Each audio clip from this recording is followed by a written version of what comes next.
the fuel pump, then start her up. Hey guys, today another episode on the Volvo 940 2JZ build. Hopefully today's the day that I can start the 2JZ engine for the very first time. I was missing the F60 and F59 connectors, so I just soldered the wires onto the pins on the ECU. Here we have the 2JZ ECU and the plus cable, and the ground cable is also somewhere. Let's start up the laptop and open a site where there is a lot of information on how to wire in a 2JZ ECU. On the site wilbo666.pbworks.com there is a lot of helpful information on how to swap a 2JZ ECU in another car. Oh, you hear me calling your name. The bridge is your time, your engine rolls hot. If the bridges fall down, don't lose your aim. Young man, I'm counting on you. And whoa, young man. I just finished the wiring on the ECU, soldered all the wires which are necessary, and of course labeled them. That way I know which wire needs to go where. And now let's hook them up to the car, then fill the engine up with some fresh oil, and then hopefully the engine will run. I also found another silicone hose. I only need to plug this hole here, and on the other side I can use the stock intercooler piping from the Volvo 940. For the air filter which I bought, a K&N, I need to extend this thing a little bit, otherwise it won't fit. Good thing is that I already labeled all the wires, so let me see. This one here says start and purple, so the purple wire is start. So I'm going to take the red wire from the firewall to here, put a connector on there, that way it's on the start mode. And what I did yesterday, I hardwired the fuel pump relay to always be on when the ignition is on. So the fuel pump is always running when the ignition is on, and it's not ECU controlled anymore. These two are the power source for the relay and the activation of the relay. Of course this is ground, and this one here is the switched plus.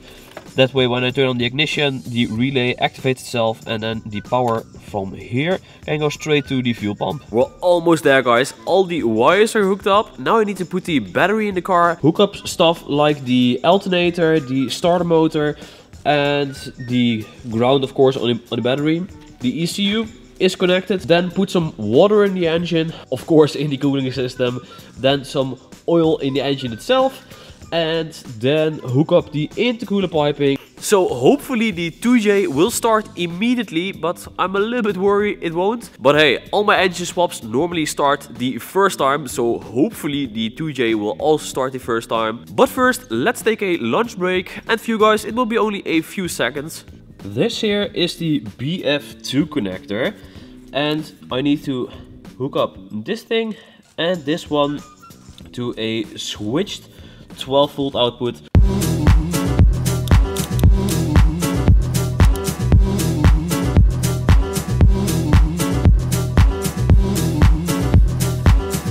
It should take around 5 liters, normally 6.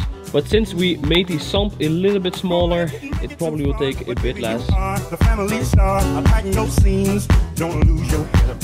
just made a really haggard cooling setup, but that way there is water in the cooling system, which is really important.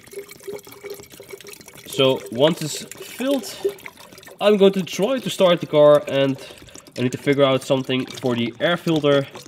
And after that, we can finally try to start it, and hopefully it will go first go.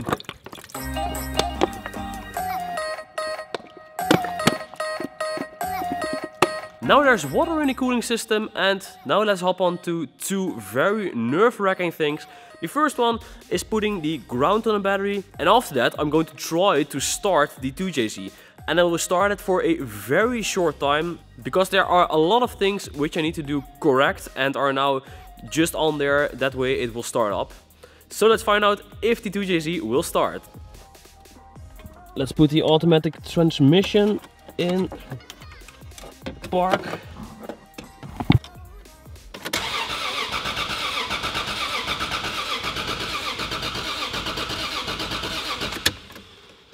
Well, that didn't go completely as planned. When I'm turning on the ignition, the car immediately tries to fire up. So I need to figure out what's wrong with that and then try it again. And my heart rate right now is way too high. It turned out I wired these wrong. Now they should be right. After trying to find the problem for like 2.5 hours, I finally found it. And you know what it was? I asked JDM Distro to make some pictures underneath the rocker cover because there's a bit of black sludge which I need to clean. And they took this off, but they forgot or didn't reinstall the signal wires or the 12-volt wires, so the engine wasn't getting any spark. Now, let me show you. I'm not going to have the engine running for very long, but she starts. So I'm super excited, and let me guys demonstrate you how the engine runs. First, let me hook up the fuel pump. Then start her up.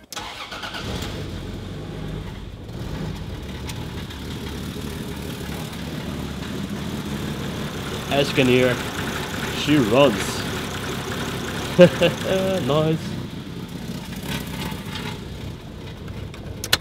So I'm super thrilled that the 2JZ is running and my wiring is correct.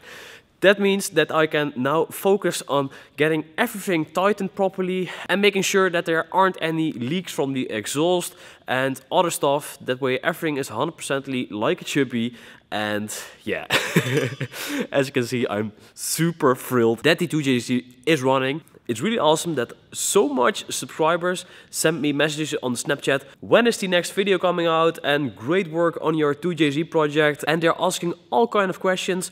And I even have a few Swedish subscribers. And they have been really helpful on sourcing mounts and translating stuff from Swedish websites. So that's awesome and I really appreciate it, guys. So guys, if you like this video, give the video a thumbs up, share the video, leave a comment below.